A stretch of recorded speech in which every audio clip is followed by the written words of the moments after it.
তাত 100খন দুখীয়া দেশৰ ভিতৰত ভাৰতবৰ্ষ অন্তৰ্ভুক্ত হৈছে। আজি ভাৰতবৰ্ষৰ দুখীয়া দেশৰ তালিকাত শীৰ্ষলৈকে আহিছে। আজি দুখীয়া মানুহখিনিক বাৰে বাৰে মাধমাৰ দি চৰকাৰখনৰ অপৰিকল্পিত অৰ্থনীতিৰ কাৰণে আমাৰ সাধাৰণ মানুহখিনিক যিধৰণে জ্বলা কলা খুৱাইছে তাৰ ইলেক্ট্ৰিচিটি বিল বোৱাটো মাত্ৰ এটা উদাহৰণ। 1200 টকা অৰুণোদয় দিয়াৰ বিপৰীতে প্ৰত্যেকটো নিত্য ব্যৱহাৰ্য সামগ্ৰীৰ দাম বৃদ্ধি, দৈনন্দিন বিজুলী বাতি বিল আজি যোৱা বছৰটোত মিনিমাম 5 বাৰ বৃদ্ধি কৰিছে।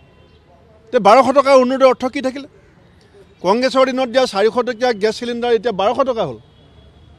তে 800 টকা দেখোন অৰুণোদয় পইচা চিলিণ্ডাৰতে যাব। গতিকে এই চৰকাৰখন যে দুখীয়া বিৰোধী চৰকাৰ, এইখন যে কৃষক বিৰোধী চৰকাৰ, এইখন যে যুৱক বিৰোধী চৰকাৰ, তেওঁলোকৰ বিভিন্ন কাৰুকাৰ্যৰ চৰিত্ৰত প্ৰমাণ হৈছে। আৰু সেইকাৰণে আমি কৈছোঁ যে পৰিৱৰ্তন আৱশ্যম্ভাৱী।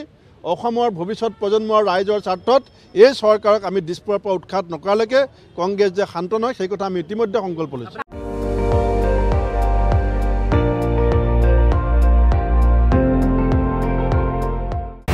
আপুনি চাই আছে ND24, সৰ্বশ্ৰেষ্ঠ নহয় সৰ্বোত্তমৰ দৌৰ।